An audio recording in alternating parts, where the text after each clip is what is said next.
ouvert dañuy daal di dem match des invités avec Al Khayri.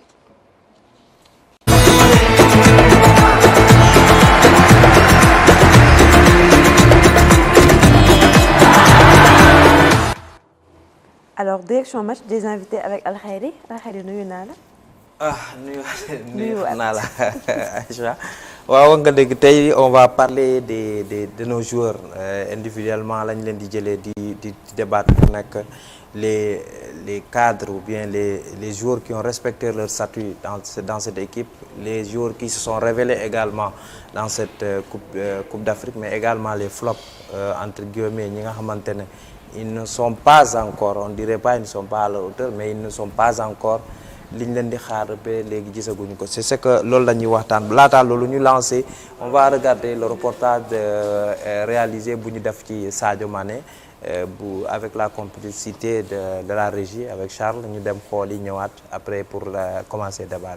Sadio Mané en mission mu di ab laaj bi jara faram-fàccee buñ sukkandikoo ci performance yi nga xamante ni moom ko nekk Bambali bi mi ngi koy wane boobu léegi ci ñeent match Sadio Mané jot see dugal benn but waaye ràññeeku lool ak ay passes décisives yoo xamante ni amal na ko ci yeneen ci jongante yi. moom numéro 10 bu Sénégal bi am lu toll ci fanweeri at ak ñett jot a wane ay chiffres yoo xamante ni dañuy dëggal li ni mel bi ci mujj mu bokk ci 11 joueurs yu gën a fës ci première partie bu Coupe d'Afrique des Nations mu di 11 type bi jamono ji moom attaquant bu Sénégal teg ay gëtam ci record yi nga xamante ni yenn ci ay légendes yu Afrique jot nañ ko fee ba. suñu match bu weesu suñu digganteeg waa Soudan Sadio Mané ginnaaw ñaari passe décisive yi nga xamante ni def na ko daal di am lu toll ci juróom-ñeent jamono ji fu ne nii nag jege lool bokk ci top 5 bi. ba tax na kon jamono ji mu daal di romb milieu terrain ba woon bu Côte d'Ivoire di Yaya Touré bi teewoon record meilleure passe décisive ci ñaar fukki match ak juróom-ñeent yoo xamante ni amal na ko jaaree ko ci juróom-benn édition bu Coupe d'Afrique. Sadio Mané moom milieu juróom-ñeent passe yu mu def mi ngi ko amal ci ñaar fukki match ak juróom-benn ci juróom-benn CAN. Franck Kessié juróomi passe décisive ak Côte d'Ivoire moom Sadio Mané impliqué wu lu toll ci fukki but ak juróom-ñeent yu Sénégal marqué fukki mu dugal ko ci juróom doon jamono ji juróom benneel bi joueur boobu lu mu dugal ci histoire Coupe d'Afrique des Nations waaye def lu toll ci juróom-ñeent passe décisive jiitu jamono ji ay naataangoom. Drogba bi nga xamante ni depuis 2006 mooy rawoon bile performance daal di amaloon lu toll ci fukki but ak benn defit juróomi passe décisive buñ ko boolee mu nekk fukk ak juróom benn match yoo xamante ni ràññeeku na ci ak éléphant yu Côte d'Ivoire jamono ji nag mu nekk ci ginnaaw gonek Sénégal bile. beneen ci loo xamante ni moom Sadio bëgg na ko effacer mu di Didier Drogba bi nga xamante ni jot na dugal 11 buts ci Coupe d'Afrique des Nations yu mu jot a jongante bu marqué benn but ci bile campagne dina dab attaquant Côte d'Ivoire ba woon ñaar nag boo ko ci amalee intégré top 5 bu Afrique bi nga xamante ni Samuel Eto'o moo ko jiite jot a amal 18 buts Laurent Pokou 14 buts Rachidi Yekini 13 buts Hassan El Shazli jot a dugal toll ci 12 buts kon jamono ji Drogba moo clôturé top 5 meilleur buteur histoire CAN. Sadio Mané ràññeeku ci wàllum créativité ak finition ci bile CAN daal it ràññeeku bu baax a baax ci football bu Sénégal donte marqué wul but yu bëri waaye jot a amal ay passe décisif yi tax Sénégal daal di gagné ay jonganteem moom attaquant bu Al Nassr bile ci championnat bu Arabie Saoudite fësal intelligence bi ànd ak explosivité physique waaye min bu baax anam gi nga xamante ni noonee la ko Pape Thiaw di jëfandikoo rawatina système 4-3-3 bi nga xamante ni Sénégal moom la ëpp lu muy jongantee bu ñu jëlee xayma ci simili yi nga xamante ni moom Sadio Mané amal na ko ak équipe nationale bu Sénégal ñi ngi ko jëfandikoo ci ailier gauche lu toll ci 30% milieu offensif gauche 40%. moo ëpp sax luñ ko fay jëfandikoo faux neuf 20% ailier droit inversé 10% doon poste bi nga xamante ni lu mu koy jongante bëriwul. passe décisive ci but bu Pape Gueye diggante Sénégal ak Soudan waaye ci ñetteelu but bi 77e pour Ibrahim Mbaye. Sadio Mané di wéy di gën a bett sénégalais yi ci bile performance bi muy amal donte sax ndorteel gi ñu bëri xaaruñu ko woon ci bile niveau mu jot a amal ñeenti jongante ñeenti yëpp mu titulaire ko benn but diggante Sénégal ak RD Congo ñetti passe décisive benn bi contre Botswana ña sa des suñ digganteeg waa Soudan mu nekk benn yoon homme du match contre Congo jot a joué lu toll ci 340 minutes bokkit ci équipe type bu première partie bu bile CAN yi lay xayma kon di wéy di gën a dëggal niveau bi nga xamante ni jamono ji si la daal di nekk moom Sadio Mané si xayma it ba léegi si par match passe clé Sadio toll si 3 passes clés par match 4 dribbles réussis par match 60% duel gagné par match 5 récupérations hautes pressing réussi distance parcourue ñu natt ko diggante 10 jàpp 11 kilomètres par match champion d'Afrique si atum 2021 ak Sénégal am fanweeri at ak ñett waaye di fësal si terrain bi performance yi tax ñëpp jàpp ni ab gone la li ni mel kon di doon preuve ci Sadio ngir mu mën a noppiloo ñenn ñi nga xamante ni saa su nekk dañuy jóg di ko critiquer attaquant bu Sénégal jandi ay tontom ci terrain bi mu nekkoon meilleur passeur ci Coupe d'Afrique des Nations doon ab leadership technique waaye moral ci équipe nationale bu Sénégal ginnaaw jongante bu doxoon suñu diggante ak waa Soudan moom Sadio Mané yëkkati ay kàddu di xam la ni but bu teel bi nga xamante ni encaissé woon nañ ko doonoon na li leen bett waaye ginnaaw si nag équipe bi ak njàmbaarte bi nga xamante ni am nañ ko mujjee gagné boobee jongante maturité lucidité esprit d'équipe Mané li yëpp mu daal di koy boole dëxëñ ko doon tey ji star bi kenn dul naa table jëlaat Coupe d'Afrique des Nations ak Sénégal lii moo di yéenek Sadio Mané si at bile si réewuk Maroc ginnaaw sacre bi nga xamante ne amoon nañ ko foofee sa Cameroun si atum 2022 suñu diggante ak waa Égypte amaana sax bile kaan doon di nga xamante ni bu fekkee ni lépp yemb na nu mu ko bëggee moom Sadio Mané mën na fee jaaree daal di bàyyi équipe nationale Sénégal di préparer jongante beneen bu am solo niki àjjuma suñu diggante ak waa Mali bi daal di éliminer Tunisie mu doon nag ab défi bu am solo boo xamante ni Sadio Mané amaan na ko ginnaaw ñeenti yi passé Botswana RD Congo Bénin ak Soudan ngir bile yoon mu gunge waat Sénégal ba mu mën a daal di éliminer ñii di waa Mali ginnaaw si mën a qualifié si demi-finale bu Coupe d'Afrique des Nations Maroc 2025. voilà jërë nga jëf Djibril ña nga ci reportage boobu nag Dame yow laay njëkk a interpellé ci Sadio Mané daa mel ni mu ngi adossé ku si favori buñ ko jox wala leader technique équipe buñ ko jox résumé na ko en quelque sorte 4 matchs la 4 matchs yu muy def yëpp titulaire la ko def mu daal def dugal benn but def 3 passes décisives def tamit moyenne par match 0,28 la par match la am moom la Sadio Mané mu bokk équipe type ci phase de poule yi nekk homme du match contre la RDC naka nga jàngatee la performance de Sadio est-ce que jamono ji nii moyenne bu baax la pour yow wala Sadio peut faire encore plus que duñ koy xaar bi. non moyenne bu baax la boo xoolee par rapport ak ay âge donc moyenne bu baax la. Des fois Sénégal foofu la ñuy xaw a juumee dañ koy laaj liñ ko daan laaj bi muy gën a doon jeune donc loolu mënatu ko donc joueur buy commencer di jël âge dafay xoolaat ni muy jouer surtout moom ki profil bi mu doon parce que dafa nekk profil boo xam ne dafay jël profondeur des percutés et tout ça donc plus ngay jël âge plus ngay def ay réglages parce que ñu dootoo mënati def yenn aller retour yi donc soit da ngay footballeur équipe bi wala nga jouer sa bopp équipe bi jouer pour yow donc pour l'instant boo xoolee dafay jouer l'équipe parce que day défendre ba ci suuf day joxe ay passes décisives dugal benn yoon la dugal donc loolu aussi il faut ñu bàyyi ci xel gën koo encourager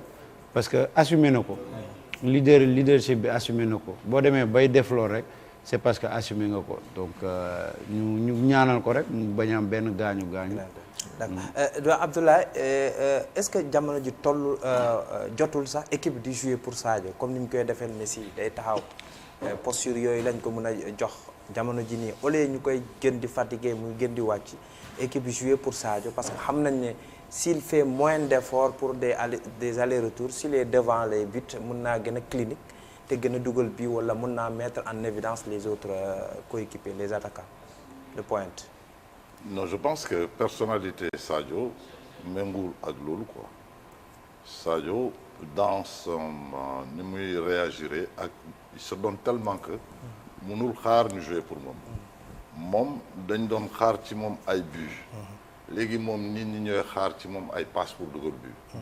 transformation boobu la def pour rester important dans le dispositif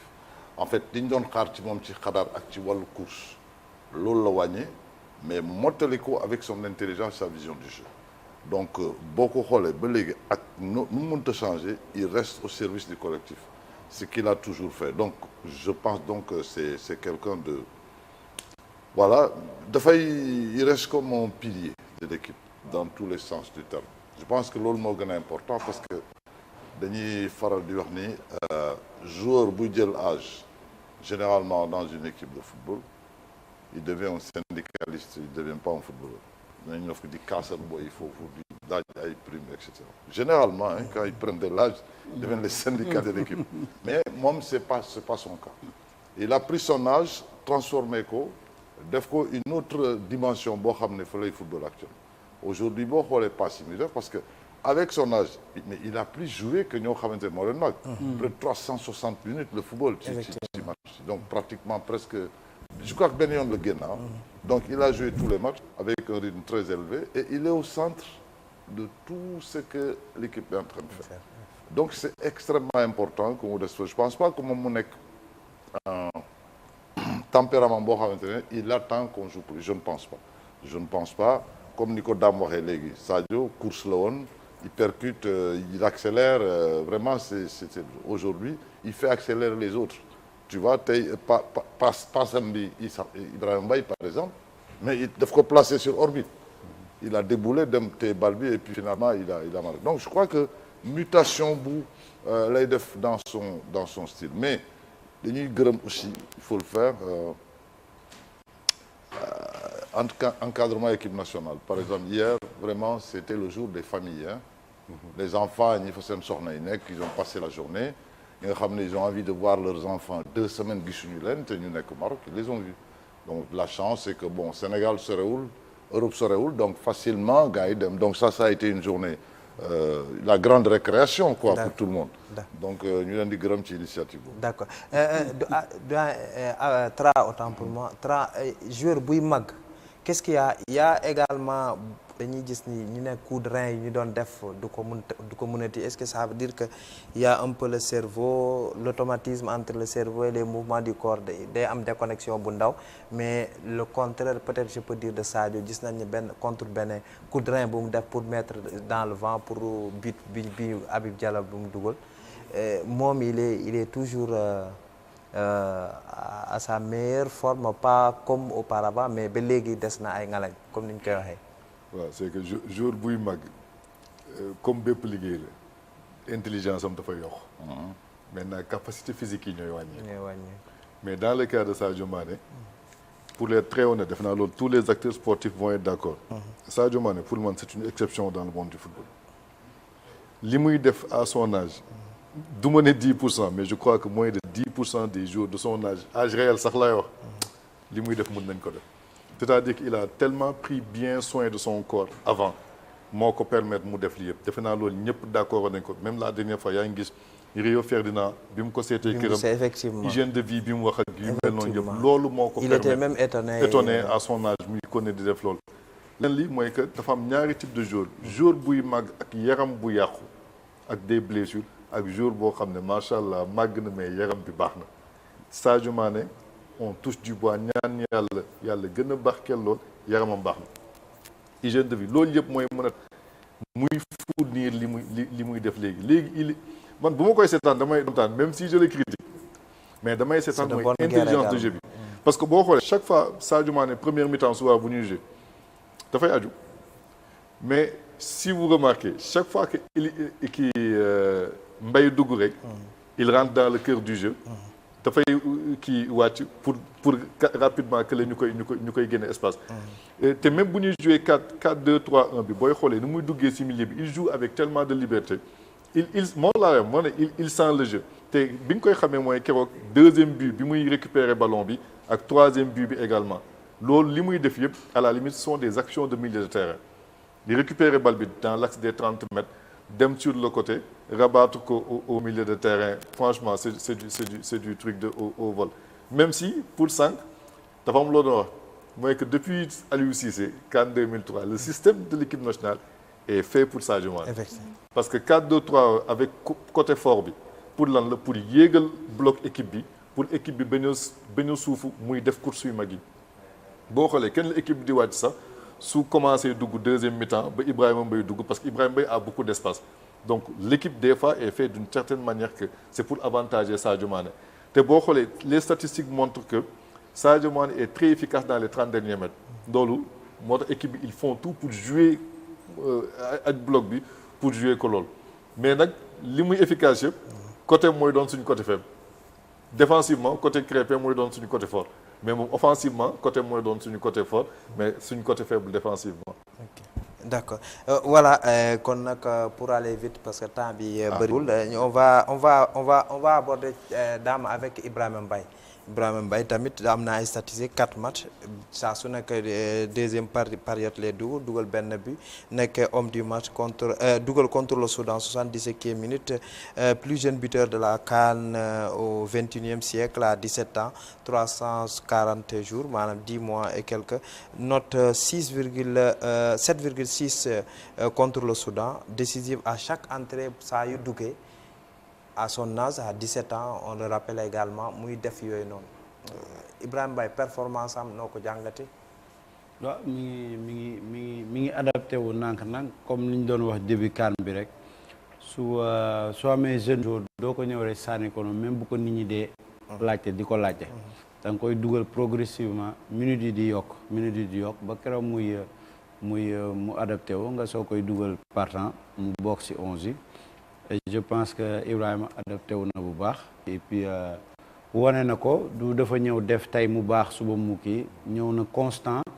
ba pare aussi xam na li ma waxoon rek xam na période yi parce que joué na ko ak Paris Saint-Germain donc xam na bi et puis xam na ni heure am dina ñëw ci biir CAN bi moo tax il est patient confiant et moo tax loolu moo koy permettre à chaque fois su duggee. yow nekkoon nga ci terrain bi xam nga Sénégalais ni mu lay yëkkatee noonu la mun a wàccee. jamono ji nii est-ce qu'il n'est pas opportun pour moom ñu koy du andi chaque fois deuxième période ba mu yàgg.